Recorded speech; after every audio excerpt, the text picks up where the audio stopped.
बंद कुएं में दिखाई देने वाली दुल्हन, मेरा नाम आल्फा है।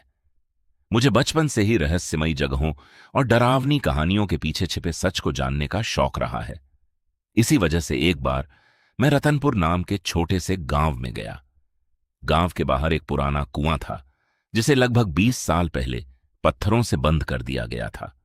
गांव वाले उसे दुल्हन वाला कुआं कहते थे। अगर आपने कभी गांव के बाहर किसी पुराने बंद पड़े कुएं के पास रात बिताई है, तो शायद आप मेरी बात समझ पाएंगे।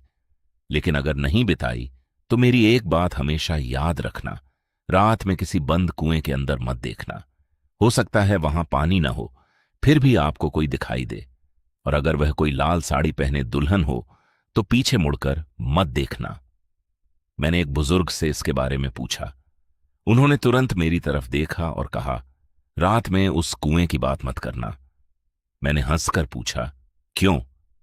बुजुर्ग बोले, हर अमावस की रात उसमें एक दुल्हन दिखाई देती है। अगर उसने तुम्हें देख लिया, तो वह तुम्हें अपना दूल्हा समझ लेती है।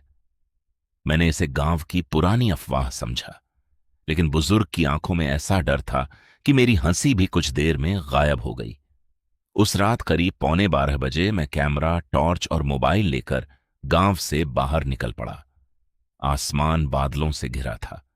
खेतों के बीच से गुजरते हुए मुझे बार बार ऐसा लगता जैसे कोई मेरे पीछे चल रहा है। जब मैं रुकता, आवाज भी रुक जाती। आगे बढ़ता तो सूखे पत्तों पर किसी के कदमों की आवाज सुनाई देती।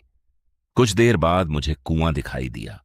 उसके चारों तरफ टूटी पत्थर की दीवार थी और ऊपर भारी पत्थर रखे थे। मैंने कैमरा चालू किया और रिकॉर्डिंग शुरू की।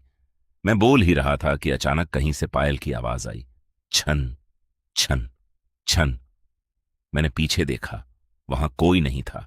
फिर आवाज कुएं के अंदर से आई। मैंने टॉर्च पत्थरों के बीच डाली। मेरी आंखों को कुआं बिल्कुल सूखा दिखाई दिया, लेकिन कैमरे की स्क्रीन पर कुछ और ही नजर आ रहा था।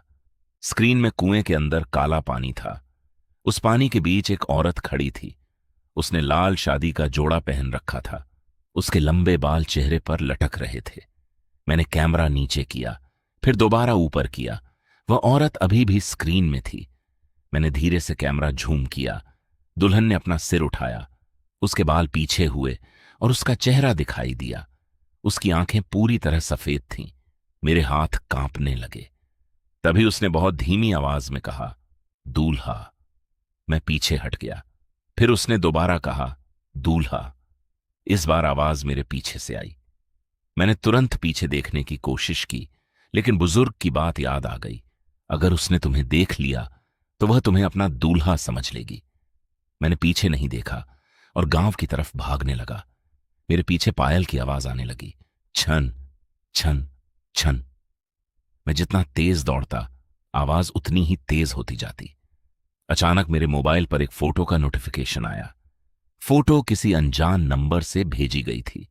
मैंने दौड़ते हुए फोटो खोली। फोटो में मैं कुएं के सामने खड़ा था और मेरे पीछे वहीं दुल्हन खड़ी थी। उसके दोनों हाथ मेरे कंधों पर थे। मैं डर के मारे रुक गया। तभी मेरे कान के पास किसी ने फुसफुसाकर कहा, मुझे छोड़कर क्यों जा रहे हो? मैं पूरी ताकत से गांव की तरफ भागा। बुजुर्ग के घर पहुंचकर मैंने दरवाजा पीटा। उन्होंने दरवाजा खोला और मुझे देखते ही समझ गए कि मैं कुएं तक गया था। मैंने कांपते हुए कहा, वो सच है। बुजुर्ग ने पूछा, क्या देखा? मैंने कहा, दुल्हन। उन्होंने गहरी सांस ली और मुझे अंदर बैठाया। फिर उन्होंने एक पुरानी तस्वीर मेरे सामने रखी। तस्वीर में एक जवान लड़की लाल शादी के कपड़ों में थी। इसका नाम गौरी था। उन्होंने कहा, 20 साल पहले इसकी शादी होने वाली थी, लेकिन शादी से एक रात पहले इसका दूल्हा गायब हो गया। गौरी को विश्वास था कि उसका दूल्हा उसे छोड़कर नहीं गया। वह हर रात गांव के बाहर उसी कुएं के पास बैठकर उसका इंतजार करती थी। एक अमावस की रात वह लाल शादी का जोड़ा पहनकर कुएं के पास गई। सुबह उसकी लाश कुएं में मिली। उसके बाद गांव वालों ने कुआं बंद कर दिया, लेकिन हर अमावस को गौरी की आत्मा वहां दिखाई देने लगी। मैंने पूछा, वह मुझे क्यों परेशान कर रही है? बुजुर्ग ने मेरी तरफ देखा और बोले, क्योंकि उसने तुम्हें अपना दूल्हा समझ लिया है। मैंने पूछा, इससे बचने का कोई रास्ता है?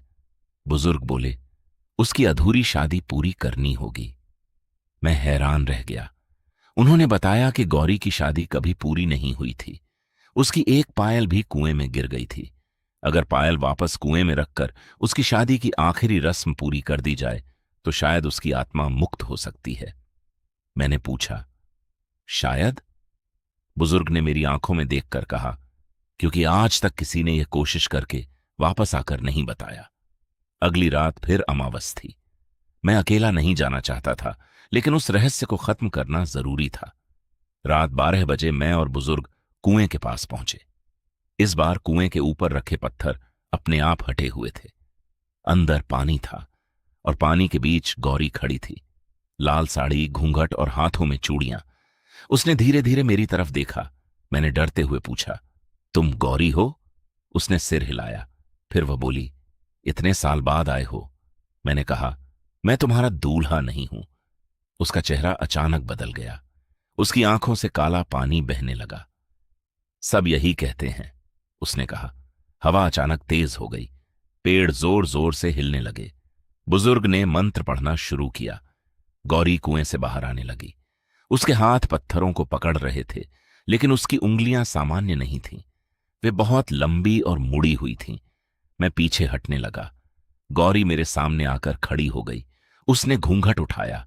उसका आधा चेहरा जला हुआ था। मैं डर कर पीछे गिर गया। वह मेरे करीब झुकी और बोली, मेरा दूल्हा मुझे छोड़कर चला गया था, तुम भी मुझे छोड़कर जाओगे?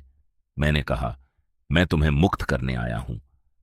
बुजुर्ग ने मेरे हाथ में एक पुरानी पायल दी और चिल्लाए, इसे कुएं में फेंक दो।